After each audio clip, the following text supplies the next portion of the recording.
Hello everyone and welcome back to Lucky15, where I'll be giving you my EachWay Lucky15 predictions for tomorrow's horse racing action. As usual here on the channel, just want to say I'm really sorry for not making a vlog for today's horse racing. Got to be honest though, it wasn't the best cards you've ever seen for a day's horse racing. We only had Bath, which were running 5 furlong races due to the turf, and then we also had Fosslas as well, which didn't have a lot of great horses running, but like I said, it was pretty run-of-the-mill boring day when it came to horse racing, and I couldn't also make a vlog anyway because I was out late last night and I didn't get back really and go to sleep until like the early hours of this morning, so I was pretty knackered, so I didn't really have time to make a video, so sorry about that. But I'll just reflect on how Saturday's run-ins went. Obviously it was a big day, the St Leger. Capri won in the end. Our selection, Defoe, didn't really turn up in the race, but I think he can be forgiven because the ground probably wasn't as soft as he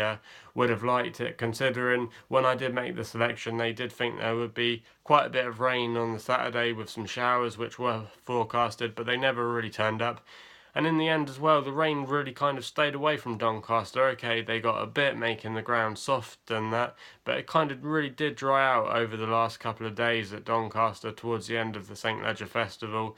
And in the end a lot of the horses were able to turn up and run and weren't withdrawn due to the ground, so that was a good positive thing. But like I said, Defoe probably wanted it a lot more softer than he got, and also maybe as well he was a bit outclassed now thinking about it and looking back on hindsight, because he was well backed.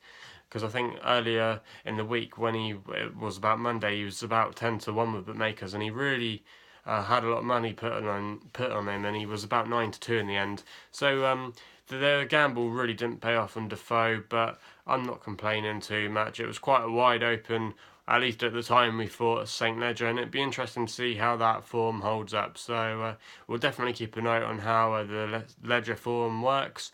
But we didn't have a bad day away from that. We had 2 good places with Lexington Abbey at 11 to 1 for us, with Ryan Moore and Kevin Ryan. It was a nice, gritty performance, and the horse Lexington Abbey was always up there. Okay, it finished 4th, and it was 4 places in the race, but still place, however, not a bad price. And it's kind of a bit of a hard race to predict, really, because I think there was like 20 odd runners in the end, and they all had valid claims, and I think about half the field were pretty much 12 to 1 or under, so try working that one out, which we did, and obviously we got a place, so that wasn't too bad. And the one that I definitely thought would probably be in the frame, and was in the frame and nearly won, was Nafra for Frankie Dettori and John Gosden. I thought at one point that he was going to hold on and win Nafra, but he just lost out in the end. But it was a nice performance anyway, and he looks like he's really finding his feet now, Nafra, and it'd be interesting to see if that horse can notch up a win soon, because he's been running well in defeat, and I thought like the other day he would have had conditions to suit at Doncaster, so not to be anyway. We had 2 places, and then the one that also let us down as well was Red Mist. Kind of did get impeded at one point, but I don't think that really would have affected the result, and he wasn't able to reverse the form with the horse Hay Gaiman, which he met at Salisbury about a month ago, so that was a disappointing performance by him. But you never know, he might bounce back and prove the critics wrong there, so it'd be interesting to see if he does come back and run well, Red Mist. But anyway, away from Saturday, hope you all had a good day. Let us know if you had a good day on Saturday, and if you also enjoyed the St Leger Festival. So yeah, let us know your feedback on that one. Anyway, I'm just going to give you my EachWay Lucky15 predictions for tomorrow, which isn't the best day's racing you're ever going to see here in the British Isles, but we've seen worse, like today's running for instance. But there's a few meetings on tomorrow, and I've managed to pluck something out tomorrow which I think will run well, and I've given you, like I said, 4 selections to make up the EachWay Lucky15 for tomorrow. So if you agree with me or disagree with me, let your opinions known in the comments box below. But the first selection that I'm going to give you will see us go to Worcester to start off the day in the 2 o'clock, and it's actually a horse that we backed last week at 10 and 3 that absolutely won quite comfortably in the end, and it's the horse called Abbeygrey, trained by Evan Williams, and Mitchell Bastion takes the ride, who will be able to use his £7 claim once again tomorrow. This horse as well is running off the same mark, 101, and last time it was returning from a break after about 6 months, but it ran pretty nicely in the end. Conditions definitely suited it,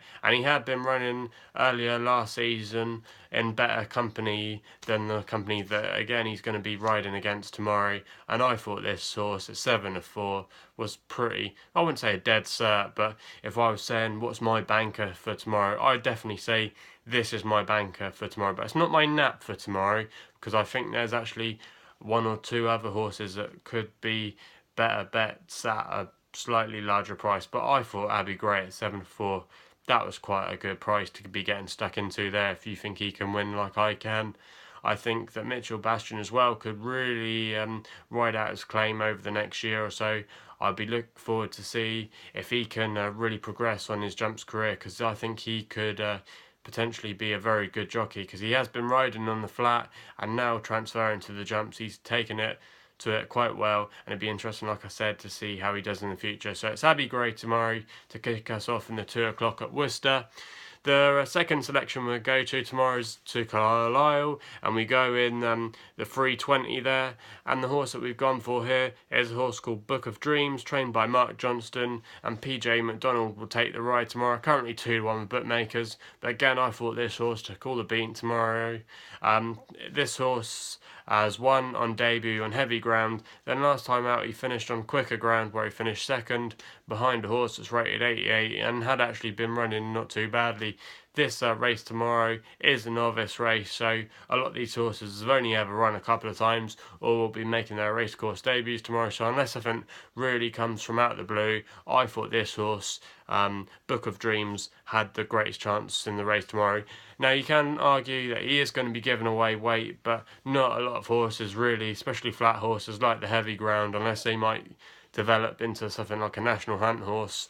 But like I said, like all these horses are quite young, they wouldn't really seen ground like this. And I thought when you're looking to horses that have already proved themselves on this surface, which is currently heavy at Carlisle, that definitely comes in handy. And I thought at 2-1 tomorrow he could be potentially a market mover and could go a lot shorter than the price of 2-1 already. So I thought Book of Dreams wasn't a bad selection there. Our third selection sees us then go to Carlisle again for the 425, and the horse that we're backing here is a horse called Flyboy, currently 6-1 with bookmakers at the moment, trained by Richard Fahey, and his main jockey Paul Hannigan takes the ride. Now this horse is only 1 from 19 starts, so that obviously doesn't fill us with the greatest confidence, but there's a few reasons why I thought this one was quite interesting tomorrow, and I nearly made it my nap as well. But it is going to be our long shot for tomorrow. And if you're familiar with my videos, I often do a nap and a long shot. So this, like I said, our long shot tomorrow, 6-1 with bookmakers. And I thought this horse had some good credentials to win this race tomorrow.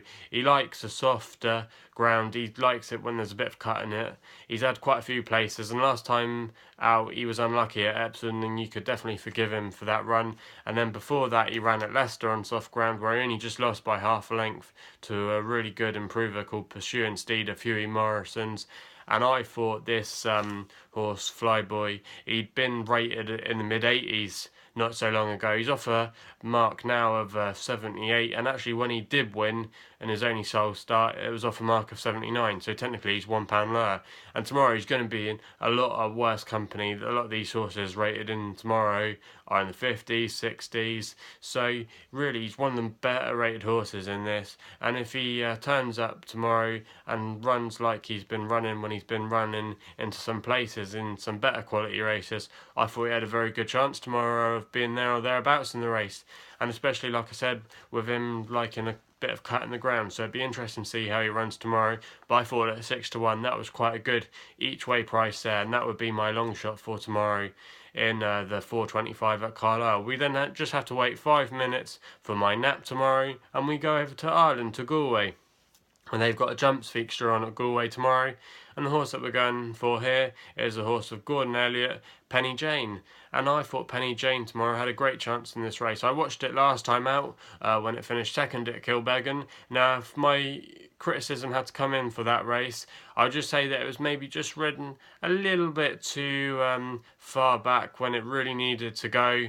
It did travel really through the race though, really nicely under an amateur jockey. I think it might have been JJ Slevin that rode it that day. It's Davy Russell aboard tomorrow, who hopefully should get the horse in a bit more of a prominent place. I'm not saying make the run in, but maybe be more involved in the front group, because it was quite in the middle last time, bit too midfield. I think it was about 5 or 6 lengths behind the front group that day when it finished second at Kilbeggan, and the horse that won was always very prominent and in the front group all the time. So when it came to chasing the winner for home, the work really was just in vain and was only really to hold on to finish in second place. But it was well clear that day, and also as well it's going to be facing the same kind of conditions. Kilbeggan was soft ground, it's soft ground tomorrow at Galway, and I thought with Gordon Elliott really being the up and coming heir to like kind of Willie Mullins in Ireland, especially in the National Hunt scene at the moment, I thought this horse had a very good chance. Also as well, owned by some of my favourite owners, Paul and Claire Rooney. I love their colours. It's one of my favourite colours actually, that blue and yellow quarter jacket. Own this horse, and that's always a good thing, I think, if they've owned a horse, because they really want to make themselves known as very good horse racing owners. So that's my nap tomorrow. Penny Jane 4-1 with bookmakers at the moment, and 4:30 at Galway. But if you agree or disagree, like I said earlier, with my predictions, let your comments be known in the comments box below. If you want to go against me as well with different horses in those races, please let yourselves be known as well. Also as well, please subscribe to the videos for more horse racing daily content, where you'll see me give my predictions every day in the format of that EachWay Lucky15 bet. Also as well, check us out on Twitter. We're very active on Twitter, so check us out at the same name, at LuckyLoaders15. Also as well, please gamble responsibly, and hopefully we'll have a good day tomorrow, and we'll be seeing you soon.